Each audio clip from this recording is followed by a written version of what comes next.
के अपने बेटे का जो है वो भारत से जाके ट्रीटमेंट करवाया और बहुत ज़्यादा पब्लिक ने जो है उस चीज़ को पसंद किया है, अप्रिशिएट किया। क्या कहना चाहेंगे, पहले ये बताएं, इतना प्यार आपको भारत की तरफ से मिला है? ये ना, मैं आपको बताऊं कि ये इत्तेफाक हुआ है। मेरा कोई पहले एक्सपीरियंस नहीं था। जब मेरा वीज़ा लगा, मैं अपनी परेशानी की हालत में वाघा बॉर्डर जब क्रॉस कर रहा था, तो एक खौफ की कैफियत थी कि पता नहीं वो लोग मेरे साथ क्या करेंगे। हम 2 जंगें भी 3 लड़ चुके हैं, वैसे कश्मीर के मसाइल हैं, वो लोग कोई मिलता मेरे साथ क्या करेगा। तो जब वाघा बॉर्डर से हम पाकिस्तान की हदूद से इंडिया के एमिग्रेशन में गए ना, तो वहाँ पर मैंने अपने डॉक्यूमेंट्स दिए। तो बड़ा अजीब इत्तेफाक हुआ कि वहाँ पर एक सरदार साहब थे, वो चेक कर रहे थे।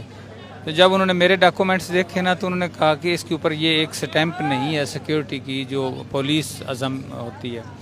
तो मैंने कहा सर मुझे तो पता नहीं था, बीमारी की हालत में मैं तो टिकट लेके बैठ गया हूँ गाड़ी पे। तो अब उसने थोड़ा सा मेरी तरफ देखा तो कहता कित्थों आए हो। तो मैं कहा जी सर लाहौर तो आया। पंजाबी हो? मैं कहा जी सर। उसने ना ऐसे सरदार ने स्टैंप यूं लगाई तो कहता आपां हथ बड दिते जा। मैंने लिख दिया है आप सिर्फ हॉस्पिटल में जाएं, अपने बच्चे का इलाज करवाएं और वापस आएं। आपको कोई रोकेगा नहीं पुलिस वाला, और किसी पुलिस स्टेशन में आपने रिपोर्ट भी नहीं करनी कि मैं आया हूं या जा रहा हूं। बस आपका एंट्री हो गई है। क्योंकि वहाँ रूल है कि जब जाते हैं तो मकामी पुलिस स्टेशन में या एसपी ऑफिस में आपको जाके अपनी एंट्री करवानी पड़ती है। और जिस दिन आप वहाँ से फ़ारग होते हैं तब भी आपको बताना पड़ता है कि मैं एग्ज़िट हो रहा हूँ। तो मुझे वो सरदार साहब ने सिर्फ इसलिए कि मैं पाकिस्तान से आया हूँ और ख़ुसूसन पंजाब से आया हूँ, तो उन्होंने मुझे बड़े मोहब्बत से मिले। मेरा थोड़ा सा हौसला बढ़ा कि नहीं कुछ अच्छा ही होगा।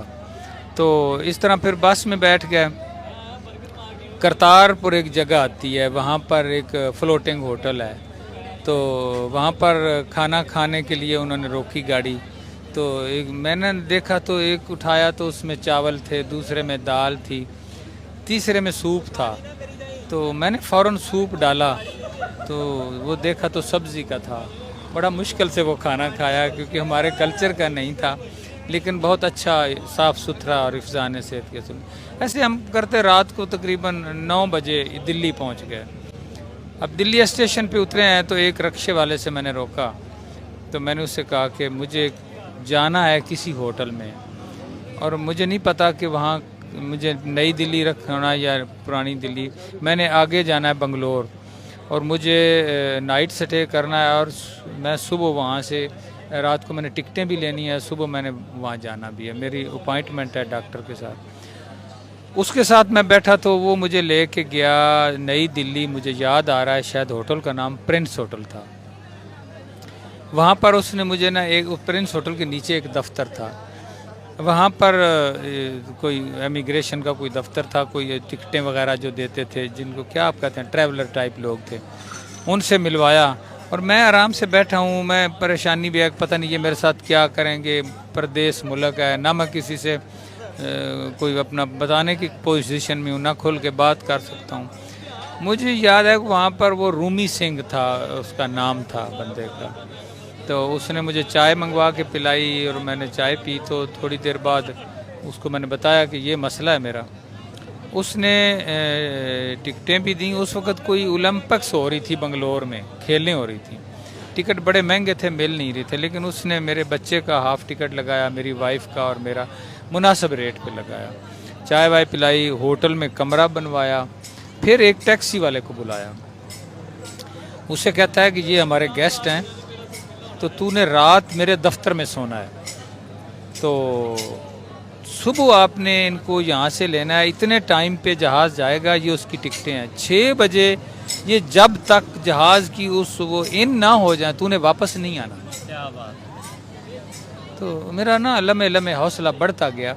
आप इमेजिन करें कि उसने सुबह हमें उठाया, उसने हमें नाश्ता ला के दिया, तैयार करवाया हम सब, मेरी बीवी को, बच्चे को, और उसके बाद टैक्सी में बिठाया।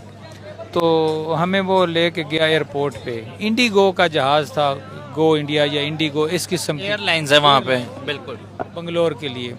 तो उसमें वो हमारे साथ आया।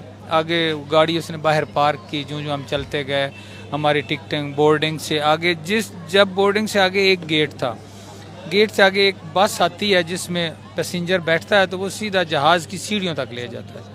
वो वहाँ पर उस बस के अंदर हम बैठ गए तो शीशे से यूं उसने हाथ हिलाया कि कैन आई गो, तो मैंने कहा ठीक है आप जा सकते हैं। क्या बात। तो ये एक प्लीजेंट एक्सपीरियंस था मेरा।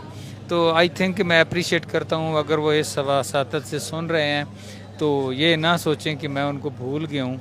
मैं अब भी उनके रवैये को याद रखता हूँ और मैं अपने दोस्तों में ज़िक्र भी करता रहता था।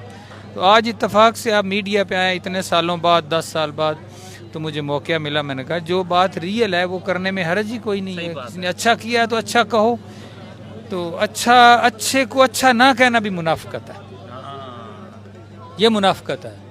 तो एक बंदे ने मेरे साथ अच्छा किया, मैं उस वक़्त बेआसरा सिवाय रब की ज़ात के, यूँ मुझे पत्ता भी हिलता था तो डर लगता था कि पता नहीं कोई मेरे साथ क्या करेगा। एक बीमार बच्चा साथ लिया है, एक वाइफ है और परदेश मुल्क है, और मुल्क भी वो जिसके साथ हमारा इख्तलाफात चल रहे हैं। तो एक अनजाना सा खौफ तो होता है। तो इन लोगों का, मैं वो रूमी सिंह का, वो जो सरदार साहब थे एयरपोर्ट इधर इमिग्रेशन पे, या वो जो टैक्सी ड्राइवर था, मुझे नाम नहीं आता, उसने कुछ बताया भी था। आई अप्रिशिएट दैम, मैं उनका शुक्रगुजार हूँ कि उन्होंने मुझे मेरी हेल्प की, मुझे हौसला दिया और मेरा कॉन्फिडेंस बिल्ड हुआ। जब बंगलोर उतरे हैं तो फिर वहाँ से टैक्सी करवा के हम चले गए नारायण हरद्वाड़ा हॉस्पिटल। वहाँ एंट्री करवाए, उन्होंने हमें अच्छा कमरा दिया, रेस्पेक्ट दी, खाना वाना दिया। तो फिर हमारी ट्रीटमेंट पहले दिन से शुरू हो गई। तकरीबन शाम 4 बजे हमारी राजेश शर्मा से मुलाकात भी हो गई। तो मैंने उनसे सिर्फ, उसने कहा जी आपकी कोई, मैंने कहा जी मेरी सिर्फ इतनी डिमांड है कि हम आपका नाम सुन के आए हैं, मेरे बेटे का ऑपरेशन सिर्फ डॉक्टर राजेश शर्मा ही करे, आपका कोई असिस्टेंट या कुलीग ना करे। तो मुझे याद है कि ऐसे कहते हैं आपने मेरा बोला है तो मैं ही करूँगा। तो ऐसे मेरी वाइफ उसने कहती है कि मेरा बेटा ठीक हो जाएगा। तो डॉक्टर शर्मा कहता है कि वो ठीक तो ऊपर वाले ने करना है ना। क्या बात है। तो मेरे काम में, मेरी मेहनत में आप कभी खामी नहीं देखेंगे। मैं इनको इंशाल्लाह पूरी मोहब्बत से, पूरे तरीके, और बड़ा उन्होंने किया, बड़े अच्छे तरीके से किया। तो आपने अच्छा बताया था माशाल्लाह जो बेटा आपका वहाँ पे ट्रीटमेंट करवा के आया है, अब वो डॉक्टर है इस टाइम पे। पब्लिक बहुत ज़्यादा मतलब रिक्वेस्ट कर रही थी कि अगर हम उनका भी एक्सपीरियंस लेना चाहें, उनसे भी सुनना चाहें कि उनका कैसा एक्सपीरियंस रहा वहाँ पे। बिल्कुल, मैं आपको ना वो गुजरांवाला मेडिकल कॉलेज में फाइनल ईयर में है, इस फरवरी में उसका MBBS मुकम्मल हो जाएगा। उसको क्रेज़ था, डॉक्टर शर्मा का वो फ़ैन था, और वो छोटा सा था, अभी 8वीं क्लास, अभी 8 साल का था जब गया है। अभी वो पढ़ता नहीं था, स्कूल भी नहीं जाता था, हम उसको भेजते ही नहीं थे क्योंकि वो पेशेंट था। तो ज़हीन बड़ा था, उसने वापस आके एक साल में 2 क्लासें की और अपने हम उम्र से भी आगे निकल गया। अल्लाह उसको ज़िंदगी दे। और उतना सा था, मासूम सा था कि जब ऑपरेशन होने के बाद उसने अपनी चेस्ट देखी ना, तो फिर वो स्टिचिंग हुई थी, तो मुझे कहता अब्बू ये डॉक्टर शर्मा ने मेरी चेस्ट ब्यूटी ख़राब कर दी है। डॉक्टर शर्मा आए तो कहता है डॉक्टर साहब आपको ये तो नहीं कहा था कि आप मेरी चेस्ट ब्यूटी ख़राब करें। बड़ा कॉन्फिडेंट था, शुरू से ही बड़ी खुल के बात करनी हर बंदे से इस तरह, और वहाँ लोगों से मिलना, बड़े लोग मिलते रहते थे।